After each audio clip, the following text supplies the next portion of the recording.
All right, good evening, guys. Ken at Tortoise Capital. This is the nightly strategy podcast for November 8th, 2021.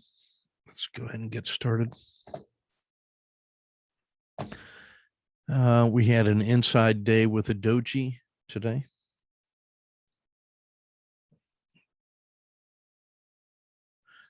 Zoom in on that a little bit.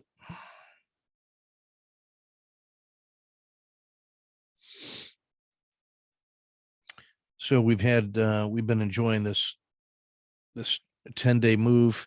Yesterday made a new 10-day, 30-day, and all-time high. It was right on the edge of Z2. Today we had a slight gap up, could not make a new high, rolled over a little bit, but closed a fraction higher than yesterday. So all in all, that's still a positive day. That's it was a good pause and recovery day on a Monday. So we've got the RL30 stretch continuing to be up. We have the 3-period hull is strongly up.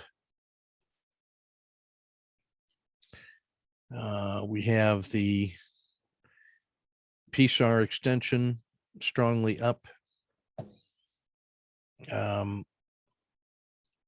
We are quite a long ways away from the 2.5% sell-off, which would be basically at the bottom of the dragon.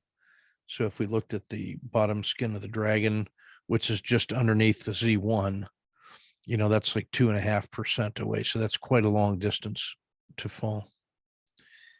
The 10-day low.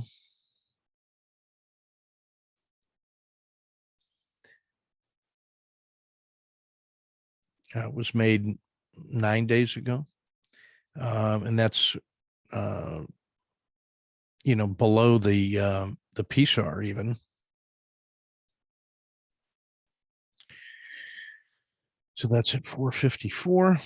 The Bollinger Band mean is way back here at 448. That's also coinciding with the 5% sell-off, roughly. So we're in really good shape to the upside here.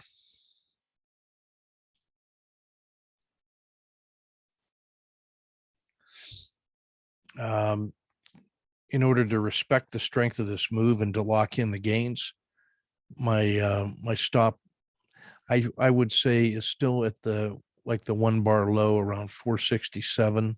2 bar low, I would say. I wouldn't even mind a 1 bar low, respecting today's low, but I think either one of those is fine. The farthest away I could justify would be that 3 bar low at about 465, which is protecting you against a move all the way back to the edge of the dragon. Any of those actually will protect you from a further loss all the way back to the Bollinger Band mean. That's the move that you cannot afford. So, I think you could justify this as the, even if you took the most liberal stop there, the widest stop at 464, that's about a 1% move. So you would be given it the yellow box to work with as the noise. For me, that 2 bar low is about where I want to have it. And then I'm ready to resume a strong upward bias as soon as it breaks above that all-time high. I would not adopt a short side position until I had seen it break the bottom of the dragon at 460. Okay.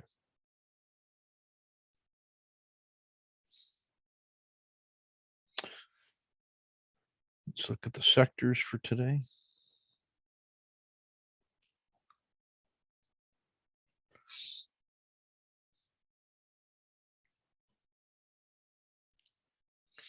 All right, so the S&P was basically flat for the day at plus 0.09.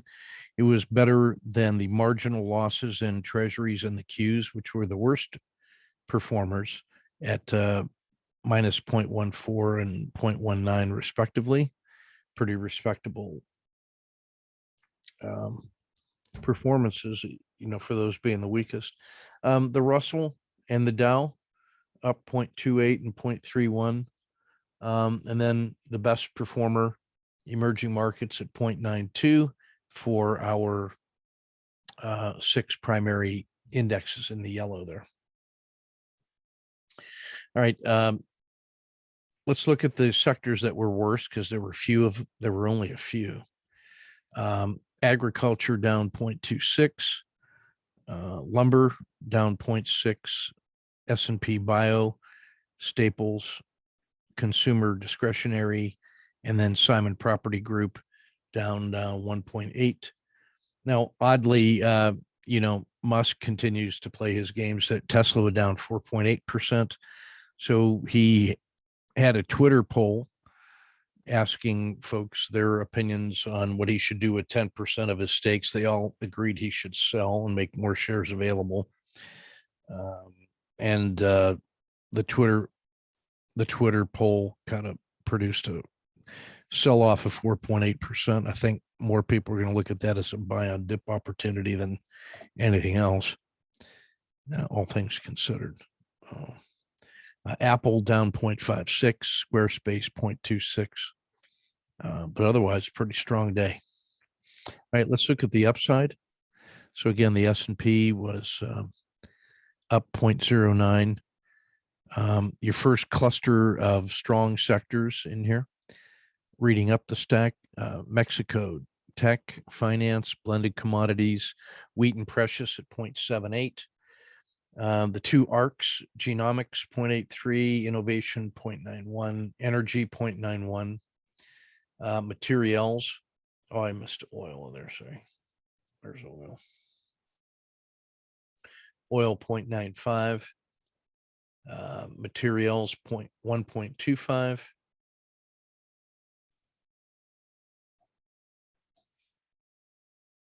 Lots of goodies today. Oil exploration 1.6. Virgin Galactic 1.8. Moonshots 3%. Lithium 3.14. Clean energy 4.4. With I guess the infrastructure bill is starting to boost that. Blockchain up 4.7. Marijuana, great call by Danny on Friday with that extraordinary move, and there was a super strong follow through, 6.54. He absolutely crushed it with the options play that he made on there. You should, if you're a swing trader and you're interested in options, boy, I don't know how you get any better than his course. He has completely translated all of my swing patterns into options plays, and has a brilliant course that's on sale through the end of the year.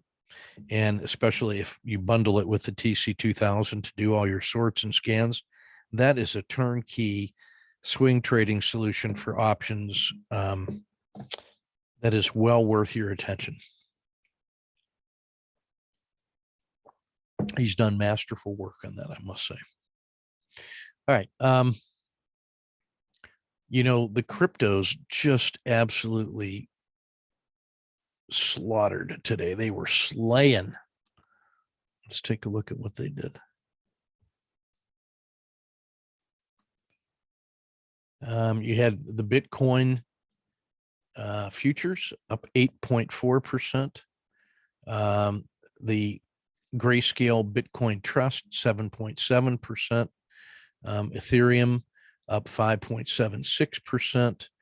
Coinbase benefits from gains in crypto. It says up 5%.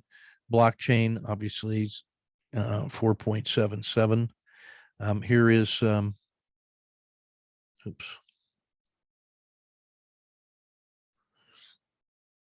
GDLC is the blended large cap crypto from Grayscale. Robinhood benefits from crypto, so just crushing it today. PayPal benefits from good cash flow in crypto. So all the financial disruptors were just slaying today. And the more money the government prints, the better those are going to do. I don't know how you get around that.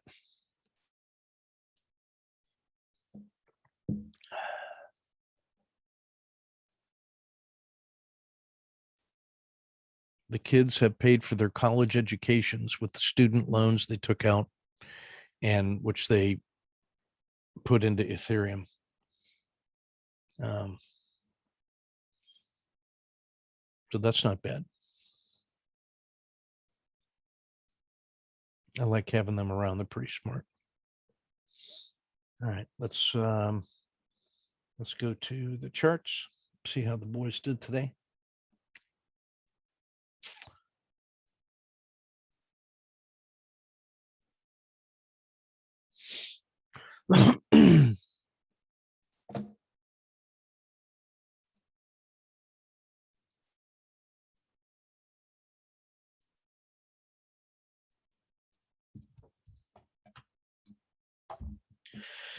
Yeah, we're starting to load up the presentations for the research weekend for 2021.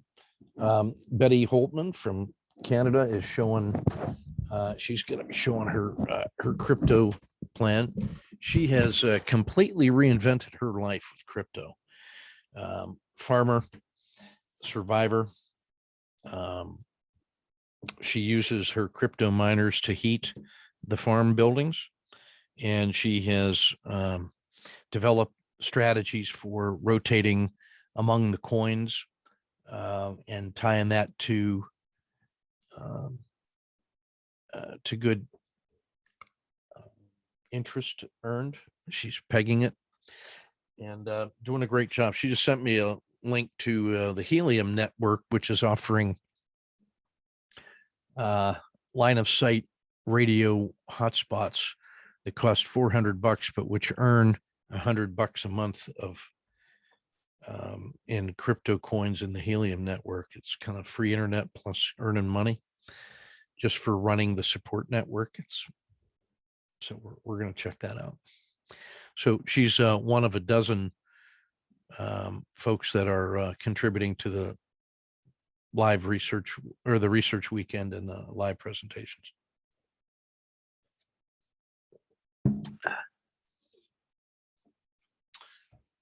Let's see here. This is Luke on Cliffs, and he's showing the advantage, in my view, of specializing. He has become a specialist in the 2-minute charts on CLF and really getting it done. So he's up over 1,000 trades.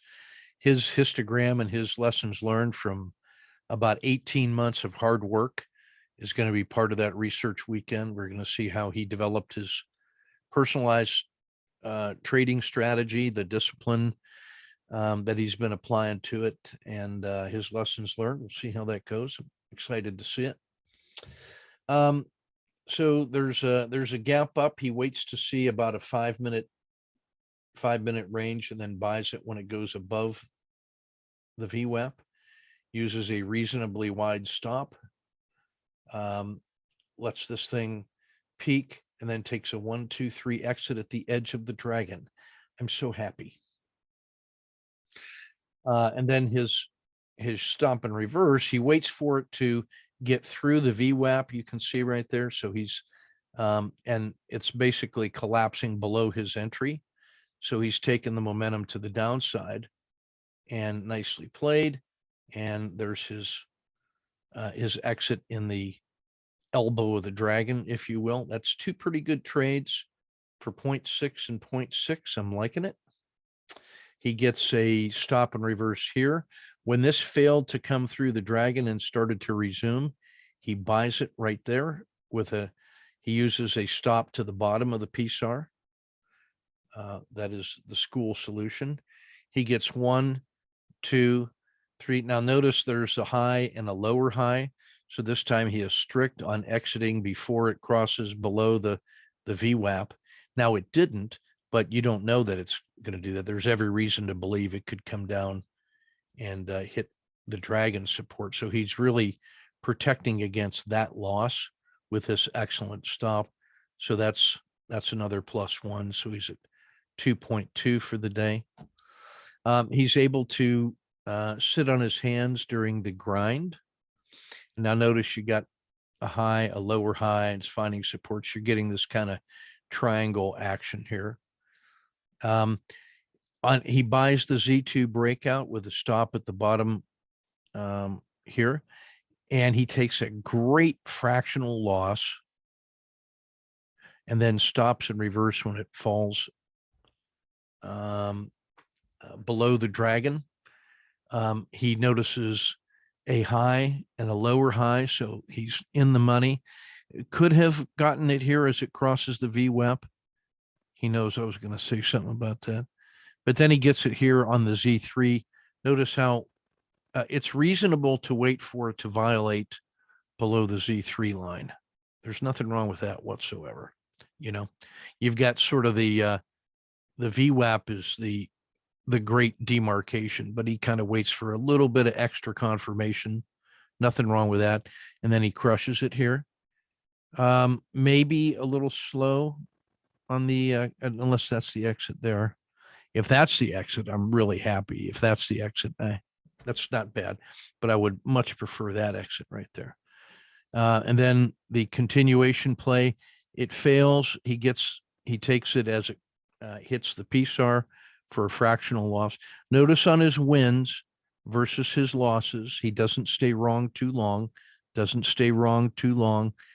a short here, gives it a chance to work a little bit, scratches, and that's really well done. That's 3.7 in just about perfect.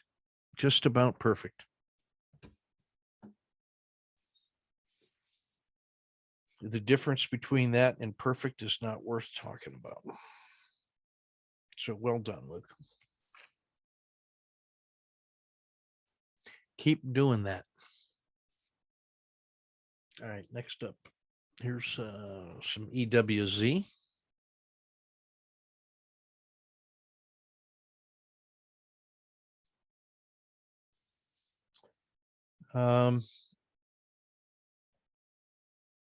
So we have a gap up. Boy, that had to be tempting. Crossing the VWAP has to be tempting. So we get it when it leaves the river. He gets it long here. Somewhere in here, there's probably an exit that makes, or an entry that makes this exit a win. Still, that's not bad. That's a fractional. Now, when this really can't break out any further and doesn't do this and it rolls over again, boy, that's really tempting right here to get short with an idea of coming down to test the VWAP. And if that fails, come down to test the bottom of the dragon on a second leg. Now this one, you have a high and a lower high that makes this one a reasonable short. And again, the same trade to the VWAP, just like it did. And if that collapses further, again, you're thinking it's going to come down to here. When it fails to fail further, this becomes a reasonable long shot. I might have tried this one because you have a high, and it's rolling over. Maybe I wait for this to break through the RL 270, or wait for this to get the VWAP break. This feels late to me. I think there's probably 1, 2, 3 possible entries to the short side that are that I think in better shape. Still good discipline on that one. I think he uses this time to get reset. And now you have a high, a lower high. This is where I think when this one fails, I think you got to take that one. I am not opposed to that one because you're getting a collapsing dragon. So that gets paid a fraction. That's a good stop and reverse. And nailed it. A K2, that's a great effort. The exit I think should have been here. When that failed immediately, I think I want to take that instead of waiting for this. But I also I love this one. And now here's the point I want to make on this one. And you're going to see this again. Swing low, higher low, that caught a 2, crushes. When you see this, you see 1, 2, 3, and that's the one you want. And then when this breaks through here, so it looks like this, 1, 2, 3. When it breaks above that other RL10, so you get this entry, a second entry right there when it breaks above that emerging dragon, gives you all of that on a second piece, and you might have picked up another 1.2 to 1.5. That could have been 4 instead of 2.5. So that's the pattern that I want you to see. 1, 2, 3. And so when it breaks, you get this entry, then a second entry right here when it breaks above. That's the thing you're looking for right there. This is a great exit. That's a great short. Great cover. This is a reasonable effort on the long side, especially after that last run up.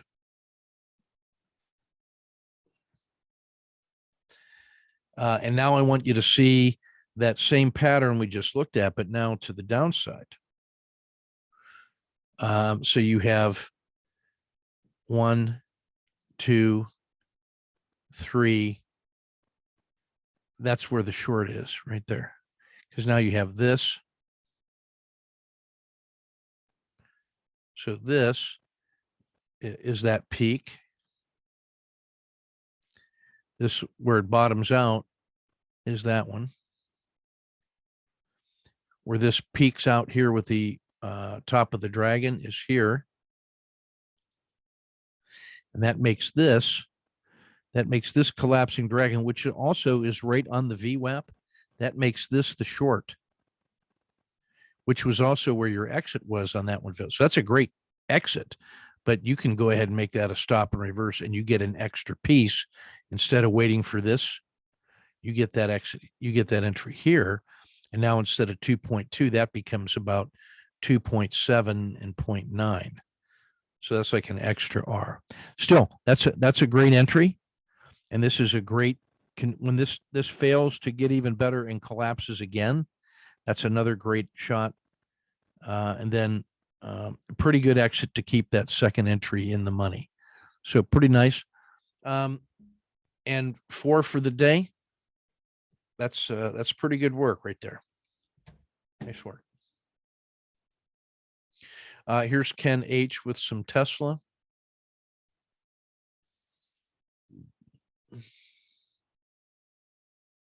So he's reasoning that that this great big gap down, which is Elon being Elon, that think of that as one giant red candle. All right. That's as if this was one big long red candle. And then you say, oh, well, there's my harsh winter. There's a 6% sell off in Tesla. That constitutes a harsh winter. And now that makes this bottoming action here where the VWAP starts to reverse. That now gives him a reason to try this with a tight stop. Gets paid for 0.8. Sees the pinch of the wrist box. He sees the PSAR has flipped and starting to work. So he gets the first entry. And when it breaks above the Z2, He sees it continuing to work, and it made a new high of the day. It eclipsed those. So he just goes ahead and gets the second position, and it doesn't pan off anymore. But there was every reason to believe this could get back to yesterday's VWAP. So now he's got two entries, hoping to see that, but it doesn't happen. So he doesn't let that second position go negative, and then he gets paid on this one and gets paid on that one. And that's 2.1 in Tesla on a pure opportunity trade set up by Elon being Elon and the opportunity of a harsh winter. So just nicely done.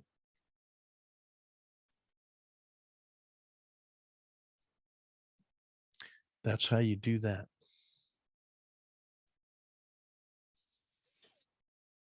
All right, let's get the daily report up here and see what we can see.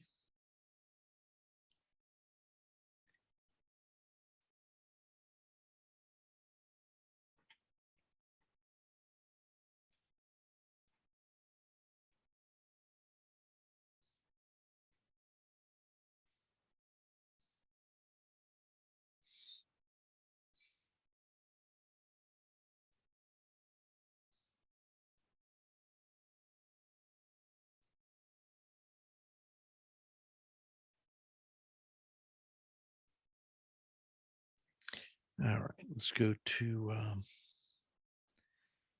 dashboard number one. We are still well into bullish normal, overbought on all of the time frames except for the 2-day, which is still slightly above average, still in pretty good shape. ADX is a strong upward looking 31.5. Risk Z is cautiously optimistic. It's risk on. We're no longer abnormally strong. So this is actually a favorable thing. Like this could very easily have gone up a slight retracement in the volatility piece here. And then this could give us another leg up like that. And we're poised to maybe see that. So cautiously optimistic. That would be like a kata 2 kind of a kata 2 of volatility. All right. Obviously, so close to the 10-day high, we're not going to see channelings and overreactions. We're still seeing the weakness in ILF and ELM being below their 200-day moving average. That's crucial. 10-day min pains, IBM, Diamonds, Microsoft, United Health, Chevron. We're still seeing weakness in Merck, Goldman and Nike, Brazil, South Korea showing some weakness, maybe a catch-up trade happening there. Handful of dojis today. These OR shorts, these are ones that were previously very weak, but have had a nice rebound in the last 3 to 5 days to the point where if the market gets weak, those would be the first places you would expect to see profit taking, opportunistic profit taking. So Intel, Disney, IBM, all the elements that had been very weak before, Walgreens, Boeing. Still a handful of auto framers in pretty good shape for catch-up trades. In the ETFs, a handful of dojis for auto framers. And you can see the auto framers here for things that are better than 2 to 1 on the basis of mechanical framing. You know, I'm partial to Latin America, Brazil, and emerging markets, especially with emerging markets being a winner today. That may be something that's worth looking for another day of gains. Daily squeezes, the S&P at the top of the stack, that just tells you that thing is poised for large moves in either direction. I like the fact that tech is in that same kind of posture, so that can go large in either direction. You're not allowed to be surprised if you see a strong follow through in there. And now look at, you got the diamonds, Brazil, and Microsoft. That may be all that you need for tomorrow, is to concentrate on those symbols. Still plenty of symbols in the summer.